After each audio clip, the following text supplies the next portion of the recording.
Bonjour à, Bonjour, Bonjour à tous. bonjour, bonjour. bienvenue en Guadeloupe. À tout le monde, Merci. bonjour au Gaia World Tour.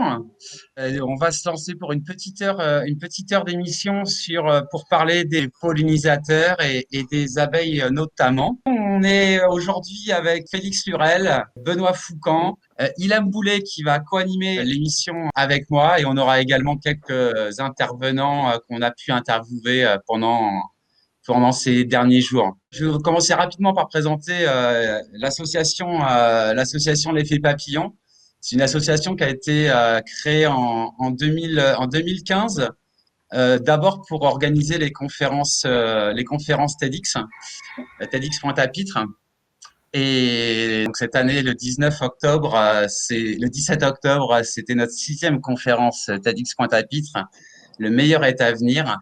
Et on a dû par contre la reporter là récemment avec les événements, mais ce n'est que reporté et le meilleur reste à venir.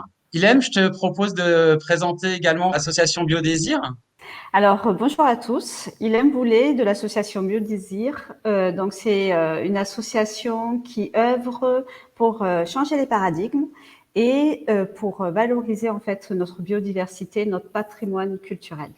Alors pourquoi est-ce qu'on est ensemble ici? C'est issu d'une rencontre il y a à peu près 2 semaines. Gunther Pauli, donc le développeur de l'économie bleue, l'économie pas symbiotique, mais c'est dans le même esprit, passé en Guadeloupe, faire une conférence. Et il a parlé des abeilles, notamment les abeilles mélipones. Après, on a rencontré Ilem qui s'intéressait au sujet. Le Gaia World Tour était prévu sur les animaux. On s'est dit, allez, faisons un projet ensemble pour parler des abeilles. En découvrant ensuite un peu plus, moi j'apprends plein de choses sur les abeilles depuis une semaine. On se rend bien compte et ça sera aussi l'enjeu de cette émission, que si on se concentrait que sur les abeilles, que sur les mélipones, bah, on va pas résoudre des problèmes actuels et on va surtout pas préparer justement un monde meilleur. Et les enjeux sont bien autres. Ça s'agit des pollinisateurs, des écosystèmes, et on va en parler et les végétaux, les animaux. On va en parler pendant toute cette émission avec nos invités. Allez, je vous propose qu'on regarde la petite vidéo de Gunther Paoli là, qu'on a accueilli en Guadeloupe. Vous connaissez cette abeille si jolie? C'est une mélipone. Ce sont des abeilles qui ne piquent pas. Et Guadeloupe a une de ces variétés endémiques. Je ne sais pas si vous êtes au courant, mais ce sont des merveilles, ce sont quand même des cadeaux de la nature. Le miel produit par les mélipones, chez vous encore, ces mélipones ne fabriquent pas du miel. Leur miel, c'est de la médecine. Elles sont belles, on peut les prendre. Les mélipones sont comme des chats, ne sont pas des chiens. Vous ne pouvez pas vraiment domestiquer les mélipones. Les mélipones vous accueillent et vous accueillez les mélipones. Mais ce sont des vrais insectes pollinisateurs qui permettent quand même de faire vivre toute cette biodiversité que vous avez chez vous. Et ces mélipones vous produisent beaucoup plus de médecine à une valeur si élevée qu'aujourd'hui vous pouvez vous imaginer. Et ben voilà, on est de retour. Alors effectivement, on a la possibilité d'avoir des mélipones en Guadeloupe et puis on va en parler un petit peu. On va voir avec nos experts, ils vont nous expliquer un petit peu ces différentes espèces d'abeilles, quelles sont leurs caractéristiques, leurs facultés et puis quel est le plaisir de travailler avec ces abeilles. Oui. Benoît, Félix, Alors, vous voulez vous présenter rapidement? Oui, bien bonjour à tous. Benoît Foucan-Pérafide de Guadeloupe. Je travaille pour la filière apicole de Guadeloupe, l'Apigua, qui est l'association des apiculteurs de Guadeloupe, et la Sicamiel, qui est la coopérative de professionnels de Guadeloupe. Voilà, je travaille pour développer un peu la filière apicole et surtout aujourd'hui préserver les abeilles et plus largement travailler pour préserver les pollinisateurs de Guadeloupe. Formidable. Félix, Oui, docteur Félix salut. Lurel. Salut, Félix Lurel, je suis écologue et effectivement, président aussi d'une association qui a déjà 22 ans, qui s'appelle l'ACED, Association Conseil Environnement Développement Durable. Il y a 2D, développement durable, mais dans ACED, c'est ACED. Cette association, bien entendu, promotionne l'éducation à l'environnement pour un développement durable et porte un projet de reboisement de la Guadeloupe pour justement préserver les milieux, les restaurer. Et justement, j'avais fait mon sujet d'études doctorales sur la côte Caraïbe, où j'ai eu effectivement à rencontrer, à côtoyer beaucoup de mélipones, en tout cas plusieurs sites, plusieurs stations de mélipones, puisque je me suis particulièrement intéressé à la tranche altitudinale inférieure à 500 mètres, qui est vraiment le biotope, qui est donc l'habitat préférentiel de cette abeille que nous avons ici. Et comme l'a dit merveilleusement Don Gunther, c'est effectivement une abeille qui est endémique de Guadeloupe. Nous sommes fiers d'avoir cette espèce endémique en Guadeloupe, et bien sûr qui ne pique pas, qui n'a pas de dard. Donc vous comprenez, donc c'est une espèce sociale et effectivement qui a un miel réputé. Il a une très bonne connaissance donc, de notre patrimoine, parce que j'avoue que nous nous intéressons beaucoup aux espèces patrimoniales en Guadeloupe. Merci Félix. En effet, c'est quand même à noter, c'est une abeille qui ne pique pas. Alors moi, quand je dis que cette semaine, mais j'ai appris un nombre de choses sur les abeilles, j'ai été émerveillé toute la semaine et ça va être l'objectif aussi de partager justement. Mais cette mélipone, sans te couper, cette mélipone, on ne l'appelle pas mélipone en Guadeloupe. Si vous arrivez en Guadeloupe, vous parlez de mélipone, non. Son nom vernaculaire, son nom savane, c'est Typoban. Typoban, voilà, Typoban. Voilà. Alors, on va en reparler voilà. tout à l'heure parce qu'on a rencontré le docteur Henri Joseph dans son jardin cette fois-là. Le premier Gaia World Tour, on voulait déjà le faire dans son jardin, mais techniquement, c'était un peu compliqué. Alors, cette fois, on y est allé, mais on l'a enregistré. Et en effet, il va nous en parler. Je vous propose, là aussi, on a rencontré Nicole Erdan, qui a déjà participé à nos émissions, qui est l'ambassadrice de la transition écologique, le plan 2015-2020. Donc, je vous propose qu'on l'écoute. Elle accueille le Gaia World Tour avec beaucoup de sourire, beaucoup de joie. Et voilà, à elle. Et alors, bonjour à tous. En cette semaine dédiée à la promotion des objectifs de développement durable, les ODD, je souhaite féliciter la commune du Gaia World Tour qui fait circuler l'énergie positive sur le monde entier. Et c'est vrai que l'épreuve que nous traversons avec le Covid nous invite à réinterroger nos modes de vie.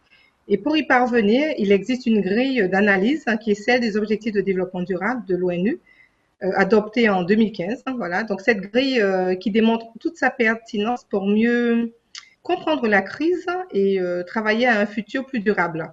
C'est aussi celle de la trajectoire 5.0 des Outre-mer, qui porte un message d'espoir face aux peurs, face aux incertitudes.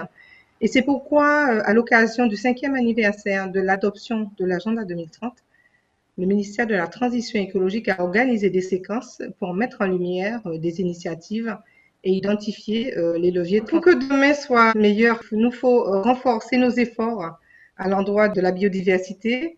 Et clairement, les abeilles ont un rôle prépondérant à jouer pour atteindre ces objectifs de développement durable à travers le rôle capital que jouent les arbres, les forêts, dans le fait pollinisateur. C'est vraiment tout un écosystème qu'il faut reconsidérer. Et l'ADL, elle intervient par exemple pour promouvoir les corridors écologiques, les trames vertes et bleues, et la trajectoire 5.0 est véritablement un outil au service de l'objectif zéro pesticide.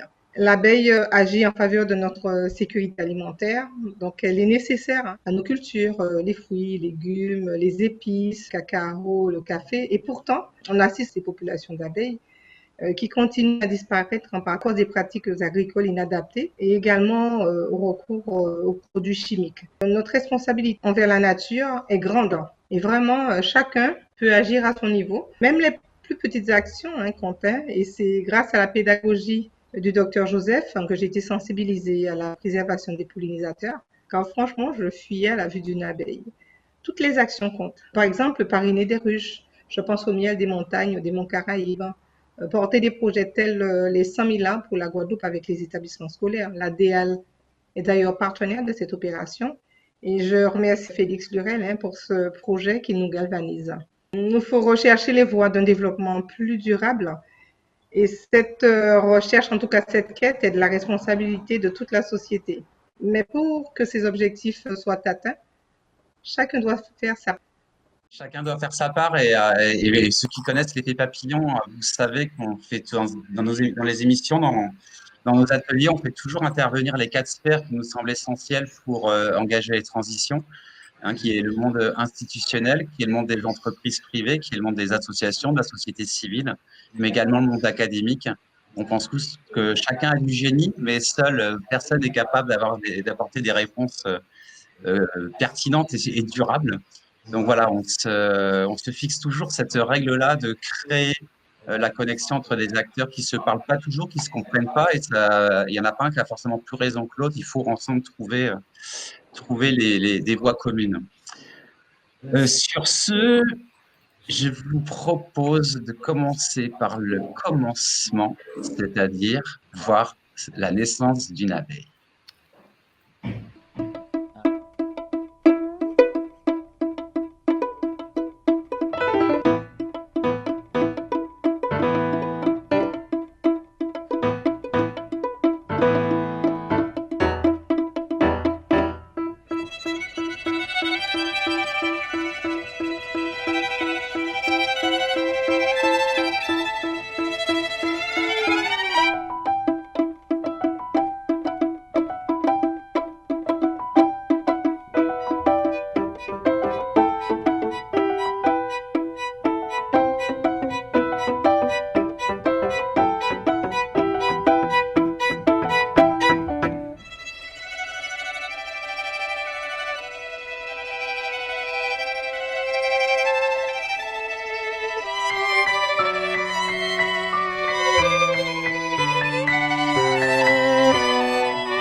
Et voilà, c'est ce qu'on appelle de la poésie à l'état pur.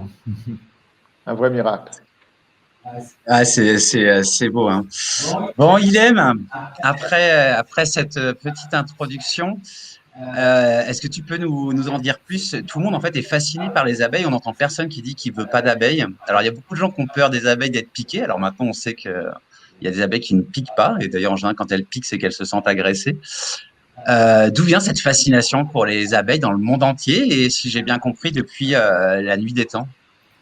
Oui, effectivement, les abeilles ont toujours, de tout temps, fasciné l'homme. On retrouve des traces, par exemple, pendant l'Égypte ancienne.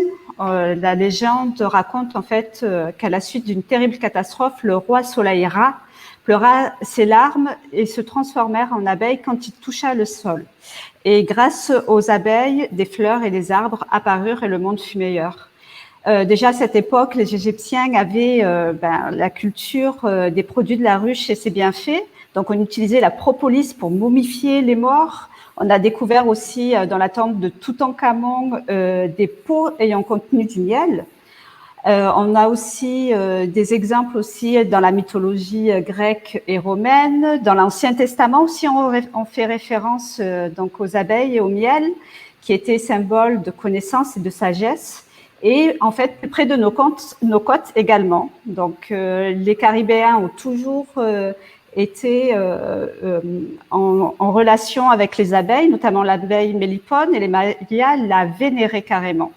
Et elle symbolisait en fait la fertilité de la population. Donc, c'est des symboles super forts et qui ont traversé les temps ainsi. Merci, Ilem. Alors, moi, j'ai déjà entendu l'histoire avant, mais j'adore toujours l'entendre. Alors, et dans encore, cette idée... Vas-y, Ilem. encore j'ai dû vraiment synthétiser, mais partout dans le monde, en fait, on trouve comme ça des références, ce lien entre le ciel, le Dieu, la divinité et l'homme. Ilem, je ne sais pas si tu danses un peu sur la table, mais ton image, elle bouge un petit peu. Oui, je suis assez expressive. Tu tapes un petit peu la table, ça nous fait un petit peu vibrer. Alors, on vibre avec toi, hein, c'est pas un problème.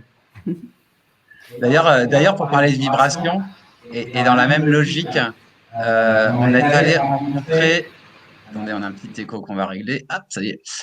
On est allé rencontrer Henri Duchemin, qui est un sociologue, qui est un apiculteur et qui fait du consulting en entreprise.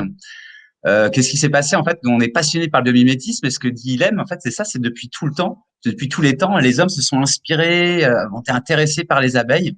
Donc, on a pensé biomimétisme, donc on a contacté nos amis du CEBIOS, Hugo Bachelier, Tariq Chakchak, qui intervenait un petit peu plus tôt.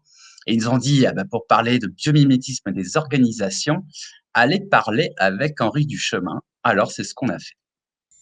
Pouvez-vous, grâce à l'exemple des abeilles, nous parler de biomimétisme ou de bioinspiration des organisations? Je préfère le mot bioinspiration, parce que dans le biomimétisme, il y a plusieurs approches possibles. Mais en matière d'organisation, évidemment, on ne peut pas faire du copier-coller entre l'organisation d'une colonie d'abeilles et l'organisation d'une entreprise, par exemple, d'humains. Donc, c'est plutôt de la bioinspiration. Et à partir de là, ça veut dire qu'il faut comprendre les principes qui font fonctionner la colonie d'abeilles, la ruche, les abeilles à miel, et voir comment ces principes peuvent éclairer la manière de nous organiser dans nos entreprises en termes de management. Je vous donne quelques exemples. Il y a un principe qui est très important dans la colonie d'abeilles, c'est la cohésion. Parce qu'en fait, il y a un système de biochimie qui garantit par un échange d'hormones, de phéromones, la cohésion et l'appartenance de chaque abeille à la même colonie autour de la reine. Et bien ça, c'est un facteur clé qui explique la puissance des abeilles. Parce que c'est parce qu'elles ont cette cohésion très forte, qu'elles ont de la solidarité, qu'elles développent une intelligence collective, qu'elles sont capables de développer des systèmes de communication interne très puissants. Ce principe de cohésion est un principe tout à fait utile à transposer. On sait bien qu'une organisation humaine, un groupe, une équipe ne peut réussir que s'il a développé la cohésion entre ses membres. Et la cohésion, ça se construit. Ça permet l'intelligence collective, ça permet la solidarité. Et donc, le principe de cohésion est un principe qui fait réussir les abeilles dans la colonie. Et c'est un principe tout à fait nécessaire et utile à transposer dans l'organisation humaine ou dans l'entreprise. Et donc, c'est là tout l'art du biomimétisme des organisations, c'est comment trouver les principes clés et comment se les approprier et les transformer. La colonie d'abeilles est un peu un miroir de l'humanité. La colonie d'abeilles, elle réussit avec une performance incroyable. Les petites abeilles qui pèsent chacune 1/10 de gramme se mettent dans une colonie et elles réussissent la performance de produire des kilos et des kilos de miel. Ça, c'est extraordinaire. Mais il n'y a pas que ça. Il y a aussi un système de confiance et de relations et de communication et d'échange d'informations au sein de la ruche qui sont tout à fait exemplaires. Alors, on connaît la danse des abeilles, par exemple, mais il y a plein de choses très, très élaborées de la part des abeilles qui font qu'elles arrivent à créer un réseau d'informations utiles et opérationnelles qui génère, alors entre guillemets, parce que ce sont des abeilles, une sorte de confiance entre les acteurs de la même équipe. Et puis, je vous donnerai un autre exemple encore, c'est que les abeilles, elles ont ceci d'extraordinaire, c'est que non seulement elles réussissent à faire du miel pendant la belle saison pour résister à l'hiver et aux difficultés, au risque de famine de la mauvaise saison, plus de ça, par la pollinisation, elles pratiquent le développement durable, et elles contribuent, en promenant le pollen d'une fleur à l'autre, à féconder les fleurs et à développer le système floral d'une année sur l'autre. Et donc, on peut dire qu'à court terme, les abeilles ramassent le nectar dans les fleurs, mais à moyen et long terme, elles contribuent à régénérer le système floral dont elles dépendent. C'est un bel exemple à la fois d'alliance entre le court terme et le long terme. Et c'est finalement les abeilles, en pollinisant, elles favorisent le développement de la ressource florale pour les générations futures d'abeilles. Eh bien là, tout est dit. Et voilà encore une belle inspiration pour nous les humains à partir d'un principe qu'ont développé les abeilles, à savoir le principe de la pollinisation. Merci beaucoup, Henri. C'est en effet très inspirant et source de connaissances dont on a bien besoin parce que la nature, elle, a 3,8 milliards d'années d'expérience en stratégie, d'innovation, d'adaptation, d'agilité. Voilà. Et tout ça, c'est des mots-clés dans le management qu'on a des fois bien du mal à s'approprier et à mettre en œuvre dans le concret. Eh bien, la nature, elle le fait, pourquoi pas nous? Eh ben voilà un beau défi, pourquoi pas nous, hein? On n'en serait pas capable? Alors qu'elles sont toutes petites, qu'est-ce que vous en pensez? Ah, Est-ce super. est-ce qu'on est capable? Oui. Moi, je Alors, justement, Ilem, elle va nous parler, parce qu'on là, on s'est limité au biomimétisme des organisations, il y a le biomimétisme des procédés technologiques. En fait, pour tout vous dire, on a eu un échange, on s'est levé un matin à 3 heures du matin pour un entretien à 4 heures du matin avec Ilem, avec Henri Duchemin. On a parlé pendant 1 heure et ensuite, par contre, j'arrivais pas à faire de montage un petit peu court. Donc hier, je l'ai rappelé, je dis Henri, en fait, je m'en sors pas avec avec notre entretien. C'est pas que c'est pas bien, hein, c'est que c'est trop bien. Et trop, peut-être pas trop, c'est très très bien. Et donc on va reprendre l'enregistrement en général pour en faire quelque chose, mais hier on a fait un petit condensé. Et Ilem, elle va nous parler d'autres super pouvoirs des abeilles. Ouais, carrément.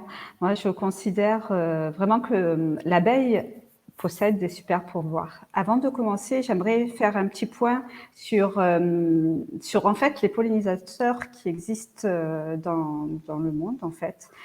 Il en existe plusieurs. On connaît les insectes, mais il y a aussi les animaux. Chez nous, on a des colibris qui pollinisent. Les chauves-souris également aussi jouent un rôle très important en Guadeloupe, notamment la pollinisation des manguiers. Pour revenir sur les insectes, on a les coléoptères, les hannetons, qu'on considère comme un ravageur de culture, a quand même sa part dans la pollinisation. Les lépidoptères, la famille des lépidoptères avec les papillons, les diptères, c'est toute la famille des mouches et des cirphes. Les abeilles, en fait, constituent la plus grande famille, donc la famille des hyménoptères. On recense environ 20 000 espèces d'abeilles différentes dans le monde. Et elles auraient apparu environ au moment du Crétacé, au temps des dinosaures, à peu près au même moment des premières plantes à fleurs. Alors, pour revenir en fait sur les aptitudes de nos abeilles, donc les aptitudes physiques, on a un GPS super précis à 10 cm près. Si on décale la ruche de 10 cm, en fait, l'abeille a du mal à retrouver son entrée. Des produits de la ruche au pouvoir assez impressionnant. Donc, on connaît le pouvoir sucrant du miel, mais aussi cicatrisant, qui a été utilisé au temps des Romains, des grandes guerres, en tant que pansement des légions.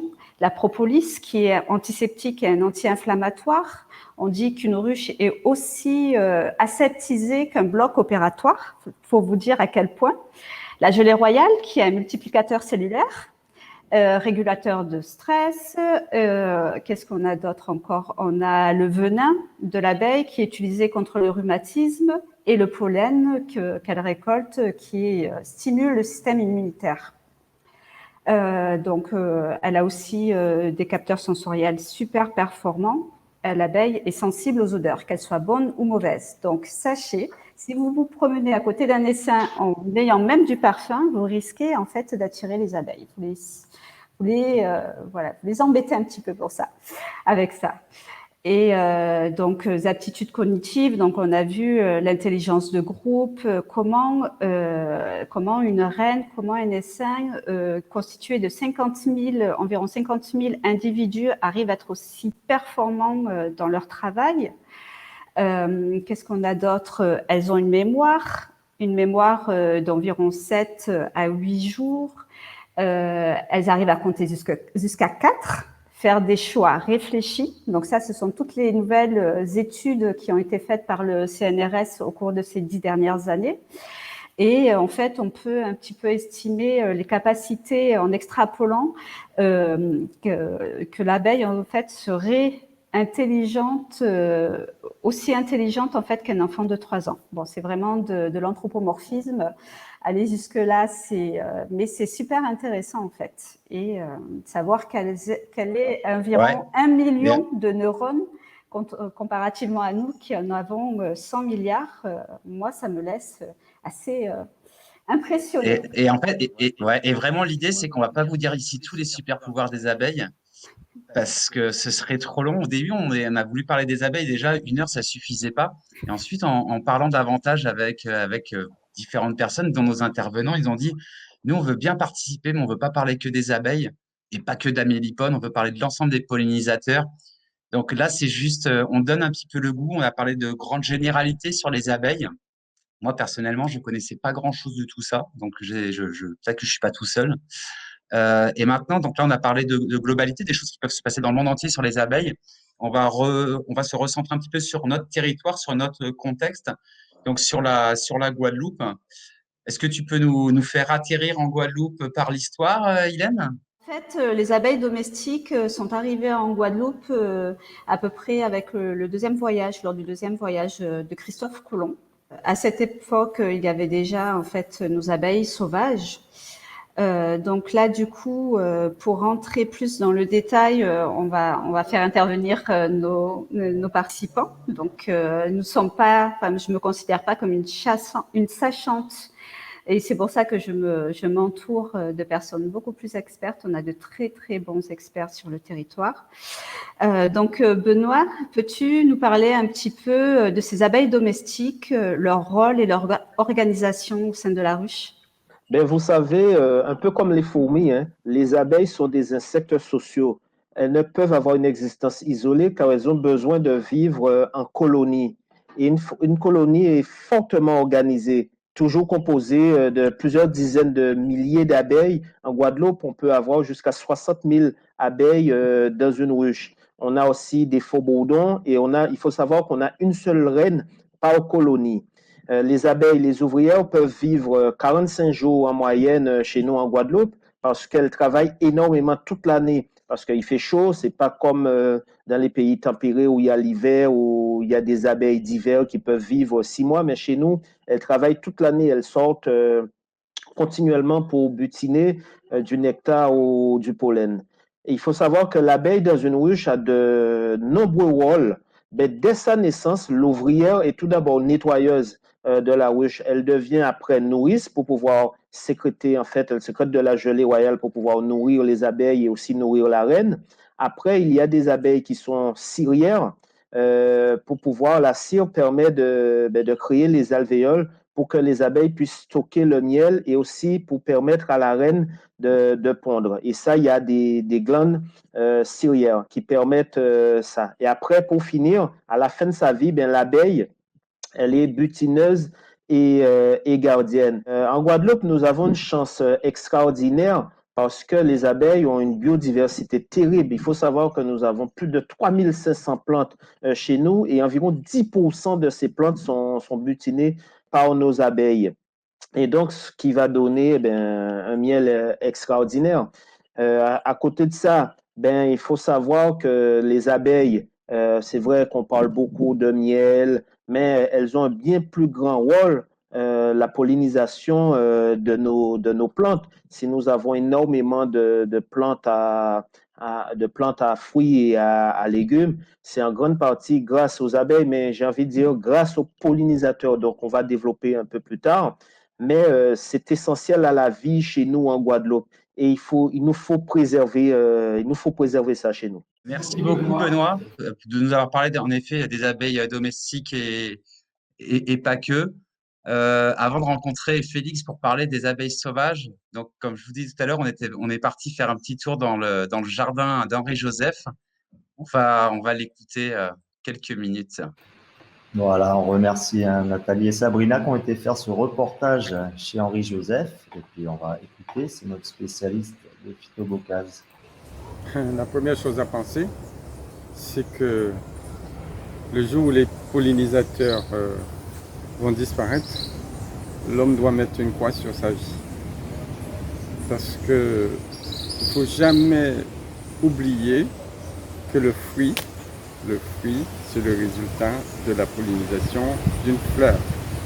C'est une fleur de tomate qui a été pollinisée par des abeilles qui va donner des tomates, les aubergines, les mangues, les avocats, les abricots pays. Tout ce qu'on mange est d'origine végétale. En fait, là, vous entendez des oiseaux dans le jardin qui sont en train de polliniser un arbre de mon jardin parce que la plante a trouvé une stratège comme pour les chauves-souris, une stratège pour les attirer avec des odeurs. En fait, c'est toujours une question de séduction. Et nous, d'ailleurs, on va prendre la séduction en fait des plantes pour vous séduire, vous, les dames. Donc on va vous offrir des fleurs, en fait, comme si vous étiez des abeilles, quoi. On parle très peu des abeilles de Guadeloupe. Et il y a même, quand je dis de Guadeloupe, on peut les retrouver aussi à la Martinique, à la Dominique, aux alentours. Mais il y a des abeilles qui sont vraiment très spécifiques et qu'on ne retrouve qu'en Guadeloupe. Par exemple, la mélipone, une espèce d'abeille endémique de Guadeloupe. C'est une abeille qui est très rapide. D'ailleurs, c'est très difficile. J'ai du mal à la photographier parce que elle se pose sur la fleur, elle a déjà fécondé, tout est déjà fait. En plus, c'est très efficace. Quand vous avez une abeille qui féconde, pour exagérer, 100 km/h, donc ça n'a rien à voir avec l'abeille domestique qui fait du 2 ou du 3 km/h. Donc pour moi, c'est son efficacité dans sa rapidité de pollinisation. Et donc ça permet de voir un maximum de fleurs dans un minimum de temps, parce qu'une journée, c'est 24 heures. Donc c'est plutôt un avantage. Une petite qui s'appelle Exomanopsis barchi, et qui est une abeille qui féconde, qui pollinise, pardon, de façon spécifique, en fait, l'indigo. Donc l'indigo de Phytobocal se fait grâce à cette petite abeille. Donc, et la particularité de cette petite abeille, qui n'a pas de ruche, mais c'est une petite abeille qui vit dans la terre. Donc vous voyez, donc si vous venez avec votre bulldozer, vous écrasez en fait le nid de cette petite abeille et vous mettez en danger cette biodiversité qui est assez spécifique de chez nous. En fait, on tue ce qu'on ne connaît pas. On valorise ce qu'on connaît. Mais si on arrive à dire que chaque abeille est un diamant et c'est de l'or, en fait, chaque diamant, chaque or doit être protégé. Donc pensez que toutes les abeilles sauvages de Guadeloupe sont à protéger. Parce que, en fait, ils ont une spécificité de pollinisation. Si vous voulez polliniser, par exemple, des pois boukoussou, des pois cannes, des pois savants, des pois de bois, il faut compter sur les vonvons. Je suis désolé. Vous ne pouvez pas compter sur les mélipones, vous ne pouvez pas compter sur l'abeille domestique. Donc, en fait, il n'y a pas seulement les mélipones à protéger comme abeilles sauvages, c'est tous les abeilles sauvages de Guadeloupe qui sont à protéger. Eh bien oui, il faut prendre soin de toutes nos abeilles. Alors comme tu l'as dit, Lem, il y en a beaucoup des espèces d'abeilles. La mélipone, c'est peut-être celle qui fait le miel le plus cher du monde, mais il faut prendre soin un petit peu de tout notre écosystème. On va demander à Félix Lurel, le docteur Félix, de réagir et de nous parler, de nous parler de sa vision et des abeilles sauvages. Pas que. Oui, donc déjà, j'ai eu plaisir à écouter Nicole Herdan. Franchement, je connais son engagement sans faille pour notre biodiversité et vraiment aussi grand plaisir à réécouter mon ami, qui est comme moi de la Basse-Terre, le docteur Henri Joseph. Et donc, effectivement, il dit très bien que nous avons donc cette mélipone, je vous ai dit tout à l'heure que nous nous enorgueillissons de l'avoir. Et surtout, il dit qu'il faut préserver donc les insectes. Et tout à fait, il faut préserver les habitats. Mais la mélipone, elle est protégée. Elle est protégée depuis janvier de cette année. C'est une espèce protégée. Et nous connaissons très peu son écologie. Donc, pour l'instant, il n'y a pas du tout donc d'exploitation et tout cela donc de cette mélipone, puisque donc c'est une espèce qui est indigène et qui est endémique. Et bien sûr, nous protégeons, en protégeant par exemple les insectes comme la mélipone, on protège l'habitat. On protège l'habitat, ça a été dit tout à l'heure, et effectivement, donc notamment cet habitat de basse altitude où on a tendance un peu à s'installer, bien sûr, où sont les habitations, où sont les infrastructures. Et là, il y a effectivement donc des enjeux importants. Donc oui, nous avons une belle biodiversité en Guadeloupe. Benoît l'a très bien souligné, une biodiversité parce que l'habitat lui-même, l'habitat végétal qui constitue le socle de l'écosystème, il est effectivement très diversifié. On a une flore qui est particulièrement riche, on l'a vu, mais on a aussi des écosystèmes. Et ces écosystèmes abritent beaucoup de pollinisateurs. Et parmi ces pollinisateurs, il y a bien entendu l'abeille, l'Apis mellifica, bien sûr, mais on en a d'autres, une bonne vingtaine et même plus avec des hybrides et autres. Donc, nous avons toutes, par exemple, des centris, nous avons donc beaucoup effectivement d'insectes qui participe à la pollinisation. Et Henri, un grand séducteur, ça ne lui a pas du tout échappé. Voilà, qu'il y avait donc des interactions entre la plante, l'abeille, pour que justement on puisse finalement arriver à la pollinisation, c'est-à-dire la fécondation de l'ovule, et qui va nous donner des fruits, voilà, et les mêmes fruits, les légumes que nous allons retrouver dans nos plats, et justement, donc, tout cela est la richesse aussi de notre miel. Donc, nous avons effectivement les bonbons, là, un bonbon, un petit bonbon, hein, qui sont les gros xylocarpes, c'est des xylocarpes, et qu'on voit sur tout ce qui est les fabacées, hein, c'est-à-dire les papillonacées, tout ce qui donne les pois et tout ça, les pois boukoussou, les pois d'Angole, c'est-à-dire le pois d'ivoire qu'on a pour la Noël actuellement. Quand on regarde dans les jardins créoles, on va voir bien ce bonbon sur nos pois d'ivoire, sur nos pois boukoussou, nos pois relais ou les pois savon.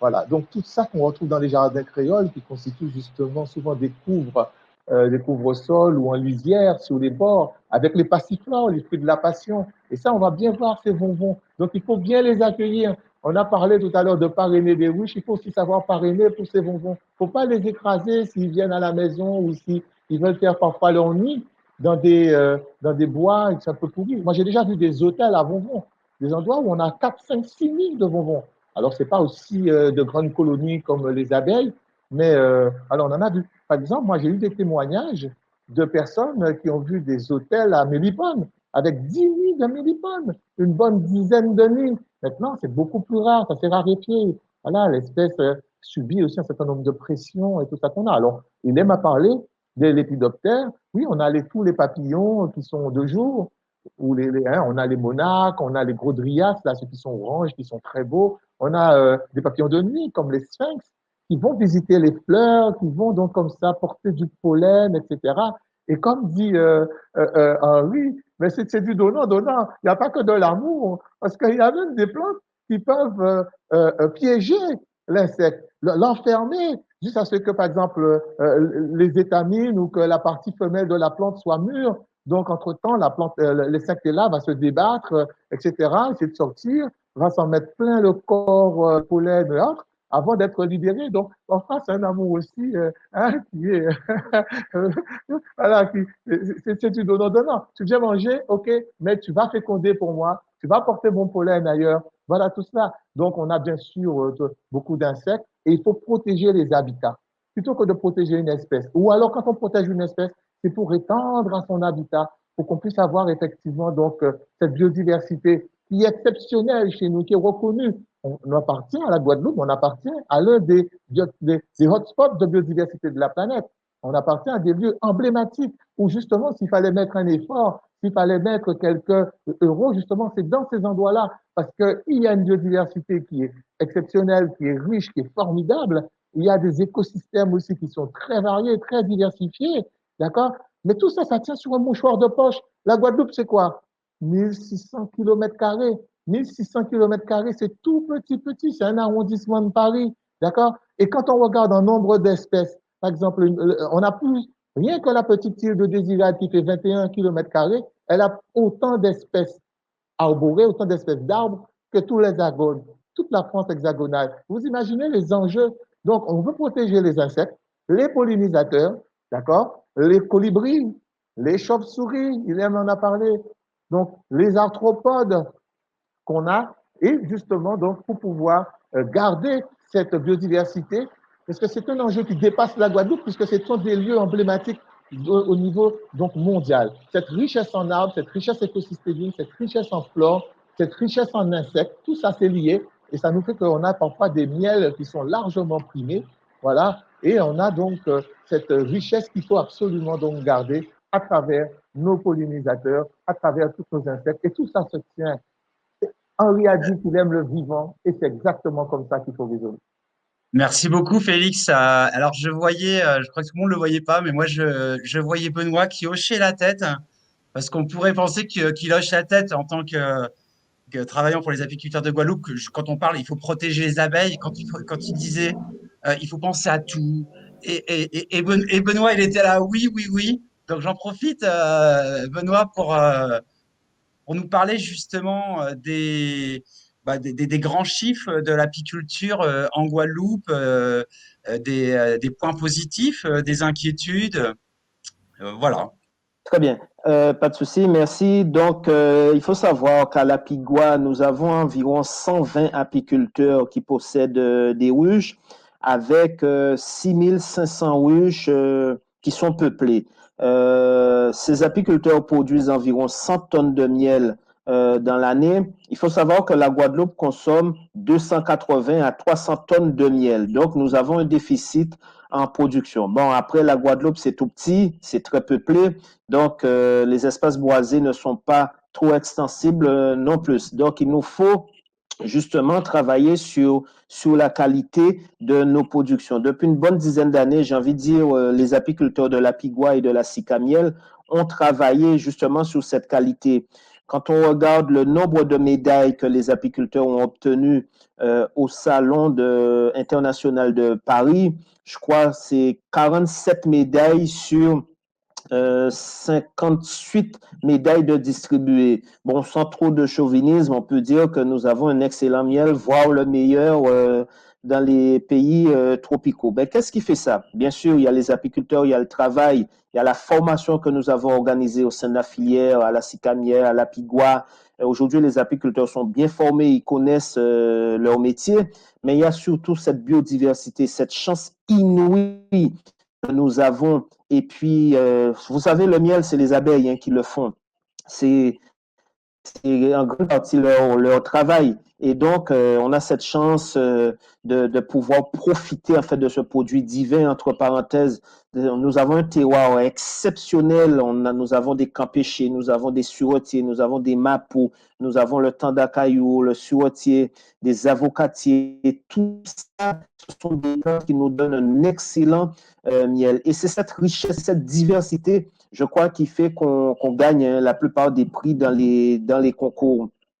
Par exemple, c'est vrai, en termes d'appellation, nous essayons de travailler pour essayer d'avoir une AOP, une EGP pour le miel de Guadeloupe. Quand on dit miel de Campèche ou miel de Tandakayou, certes, l'abeille ne va pas visiter que cette plante, elle va visiter énormément de plantes. Je disais, sur les 3500 plantes que nous avons en Guadeloupe, il y a au moins 350 à 400 qui sont visitées sensiblement pour la production de nectar et de pollen. Et donc, aujourd'hui, on en est fiers, on est vraiment fiers de cette production. On a été reconnu parmi les meilleurs apiculteurs de France. On a cette chance inouïe d'avoir un produit exceptionnel. Et aujourd'hui, le combat aussi de la filière, c'est de lutter contre ces miels, ces faux miels d'importation qui arrivent avec l'appellation miel de Guadeloupe. Aujourd'hui, c'est un combat dans tous ces miels que vous allez retrouver un peu partout. Donc, il faut faire attention. Essayez d'acheter votre miel chez un apiculteur. Vous connaissez, vous saurez. Vous pouvez appeler l'Apigua, vous pouvez appeler la Sicamiel pour savoir quel est l'apiculteur qui est dans votre coin pour avoir un bon produit. Et on va vous expliquer c'est quoi un bon miel, où trouver du bon miel. Faites attention à là où vous achetez le miel. J'insiste là-dessus. Super. Merci pour ces messages, Benoît.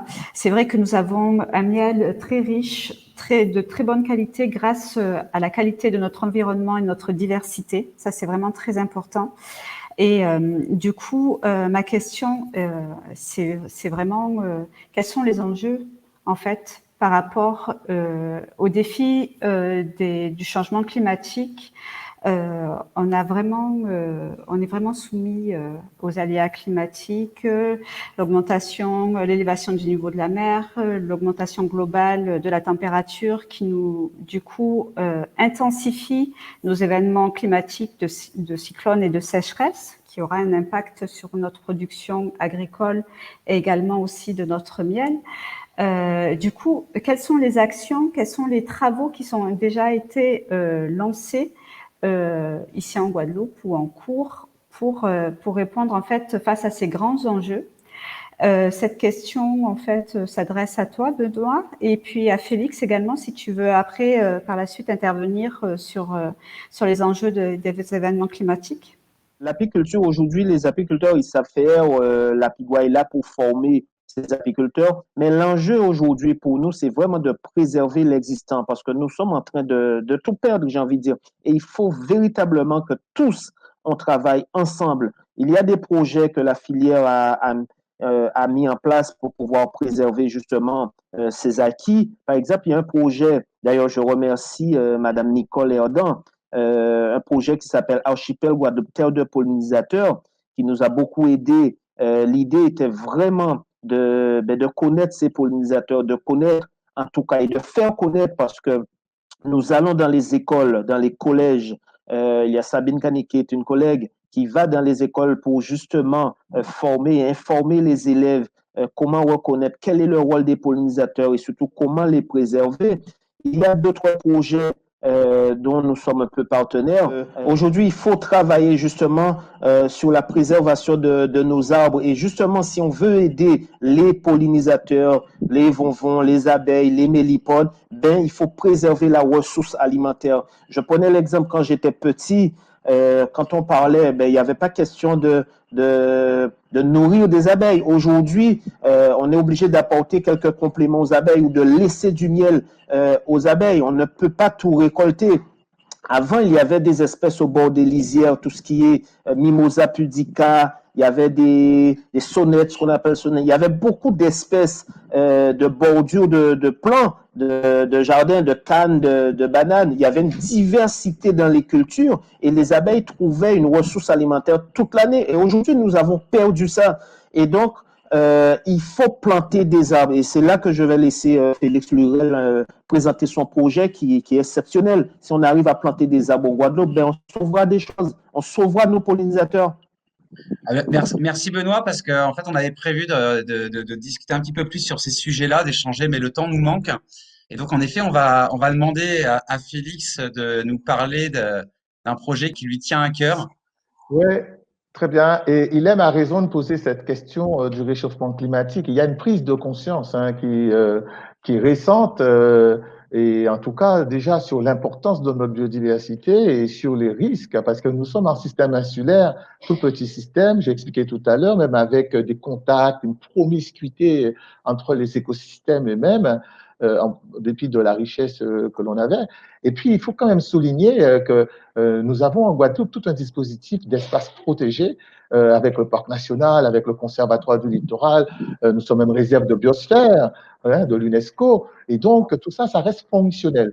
Maintenant, sur le littoral, avec la montée, effectivement, donc, des eaux, ben, nous essayons donc de limiter le trait de côte, en tout cas l'érosion du trait de côte, en plantant et en s'appuyant, par exemple, dans les zones habitées sur le jardin créole. Le jardin créole, il a plusieurs strates. On va trouver, j'ai expliqué tout à l'heure, voilà, toute une diversité végétale et beaucoup d'arbres fruitiers qui, justement, sont riches en nectar, sont prisés aussi pour leur pollen et qui vont donc comme ça contribuer à restaurer les écosystèmes, notamment ceux qui, en ville ou ceux qui sont à l'étage inférieur où il y a le plus de pression et donc à contribuer, bien entendu, à toute cette chaîne qui existe dans nos écosystèmes. Nous avons déjà lancé aussi des cris d'alarme pour que et on a une très bonne adhésion de la population. Là, on pense faire 100 000 arbres, mais peut-être 200 000 arbres, 300 000 arbres, un pied devant l'autre, arriver à 1 million d'arbres, parce qu'il faut que l'on arrive à plus d'autonomie, à renforcer notre résilience. Et les abeilles et les insectes vont nous aider. Dans les écoles, les enfants sont effectivement partie prenante, très enthousiastes. Ils sont contents de parrainer leurs plans. Donc, on fait ça dans les lycées, dans les collèges. Et tout cela pour justement maintenir donc cette biodiversité, parce que c'est sur ce levier-là que nous allons donc développer notre résilience, parce que nous savons bien que 80% de la biodiversité française, elle est en Outre-mer, elle est aussi en Guadeloupe. Et nous avons aussi dans les associations qu'il faut soutenir. Il y a aussi cet enjeu-là, une belle expertise, de vastes connaissances scientifiques qui se développent, qui se mettent en place et qui permettent donc justement de toucher la population. Et il y a une vraie prise de conscience avec ce travail des associations qui se fait. Nous avons des outils de référence qui ont été justement édités. On a sorti, par exemple, le livre rouge des espèces rares menacées. Nous avons donc toute une panoplie d'arbres fruitiers, près de 200, en privilégiant bien sûr ceux qui sont du hotspot, comme par exemple l'abricot pays, comme par exemple les pommes cannelle, les corosol, voilà, tous ceux qui en tout cas ont des interactions avec notre biodiversité indigène, notre biodiversité endémique,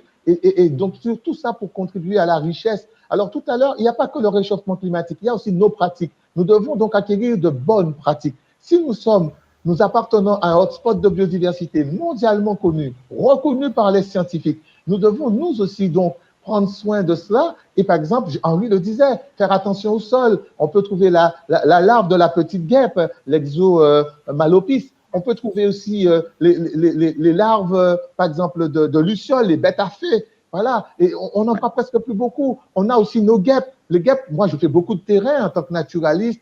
Les guêpes sont devenues rares. On est content d'en voir, alors qu'avant, on les évitait. Là, on a vraiment envie de parler des actions parce que justement, on s'est émerveillé, on a parlé des défis. Mais en fait, nous, on veut de l'action. D'ailleurs, je remercie le spot chez qui on est avec leur super mur Do It. Parce qu'à un moment, il faut faire. Il aime, on peut s'y associer parce qu'elle porte son association Biodésir porte un très beau projet de parrainage de ruches. Tu vois, il y a 100 000 arbres. Alors hier, on a échangé, on dit, mais pourquoi, quand est-ce que vous allez lancer le parrainage d'arbres et pourquoi pas en même temps parraine et un arbre et une ruche? Alors Ilem, je te laisse présenter votre projet qui, nous, en tous les cas, on est convaincus de l'intérêt. Oui, et pour rebondir d'abord avec ce qu'a dit Félix, on travaille ensemble, on essaie de monter déjà un projet pour le collège de Baïf, mettre en fait nos actions en synergie. C'est un petit peu aussi la démarche que nous avons ici à Biodésir. Comme je vous ai dit, en fait, nous co-construisons. C'est vraiment en fait notre base de travail et toutes nos actions en fait à ce leitmotiv-là. Donc, Biodésir, en fait, est né en 2015 de personnes très engagées dans la Guadeloupe, pour œuvrer dans la Guadeloupe, et qui ont décidé de se mettre en association pour pouvoir développer le territoire à travers la valorisation de notre biodiversité par l'innovation. Donc, c'est déjà un premier point que porte Biodésir. Donc, on est labellisé Up Connecté dans les Antilles-Guyane et on est référencé au niveau national pour accompagner la mise en œuvre de tiers-lieux. Et donc, du coup, faire le lien entre les nouvelles technologies et notre biodiversité et nos actions dans la biodiversité grâce, en fait, au projet de rucher école communale des Monts Caraïbes. Donc, c'est un rucher école de la commune de Gourbert. Nous sommes gestionnaires de ce rucher. Et donc, à travers ce projet, on a trois grands axes d'action. Donc, la sensibilisation. Ilem, je suis désolé, mais il nous reste 3 minutes. Donc, moi, j'ai tellement envie que tu nous parles du projet de parrainage parce que c'est hyper concret. Tout à l'heure, Henri Duchemin, il parlait de la cohésion, l'importance. Et ça, c'est un sujet de cohésion. Sinon, on ne pourra pas en parler et c'est tellement dommage. D'accord, ok. Donc, en fait, le parrainage de ruches, c'est une des actions que nous allons mettre en œuvre l'année prochaine. En fait, on attend la bonne saison des abeilles pour la mettre en place. En fait, à quoi consiste? C'est de nous accompagner dans nos actions, nous faire monter en compétences en vous abonnant en fait en parrainant une ruche. Ça peut être 1/8, 1/4, 1/2, même plus, que vous soyez particulier, établissement scolaire ou bien entreprise également. Donc, il y aura un tarif différencié par rapport à ce que vous cotisez, en fait, vous prenez comme abonnement. Ça, vous aurez donc un certain nombre de pots de miel suivant le type d'abonnement que vous prenez. Vous aurez en fait un lien direct, on essaie de mettre ça en place par des ruches connectées pour suivre en fait vos essaims. Nos actions que nous menons, que nous faisons en fait de la transhumance de ruches ou bien également aussi dans la récolte de miel. Donc, on vous sollicitera, on vous invitera en fait à participer à ces actions phares, à la vie en fait du rucher école. Et également aussi, ça vous donnera accès à des tarifs préférentiels de notre programme d'action que nous menons pour découvrir en fait notre richesse, nos Monts Caraïbes, à travers les différents partenariats des associations que nous aurons. Ouais, et nous, merci beaucoup, Ilem. Vous pourrez trouver des liens sur la page Facebook de Biodésir, également sur l'effet papillon. Restez Parce que connectés, on mettra tout ça en ligne quand voilà. les choses seront bien calées. Et Henri Duchemin faisait la blague, l'effet papillon, l'effet abeille. Et ben voilà, nous, on y croit, ces associations, pour essayer de faire rayonner des bonnes idées. Je vous remercie absolument tous et on n'a pas beaucoup de temps pour faire une grande conclusion. Je laisse Adrien nous donner plus de temps pour faire parler, pour donner un petit mot de conclusion. Moi, je vous dis merci, merci beaucoup. J'ai appris tellement de choses en préparant cette émission. C'est formidable. Ça m'a connecté. Voilà, j'arrête parce que. Merci. Il faut qu'on continue quand même hein, à faire des inventaires, la sensibilisation, à protéger notre environnement. Et moi, pour finir, je dirais, faisons attention véritablement à préserver notre biodiversité. Regardez les guêpes qui disparaissent en silence.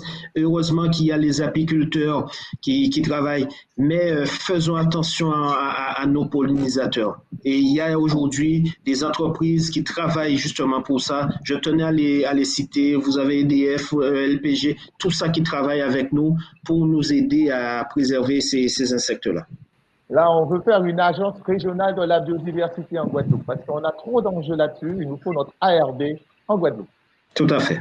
Merci. Allez, Adrien, on va te laisser rentrer parce que le Gaia World Tour, c'est 24 heures. Hein, c'est pas fini, ça continue. Bye bye. Allez, bye bye à tous. En tout cas, salut. On se retrouve prochain. Et puis, ratez pas la suite, ça continue le Gaia World Tour.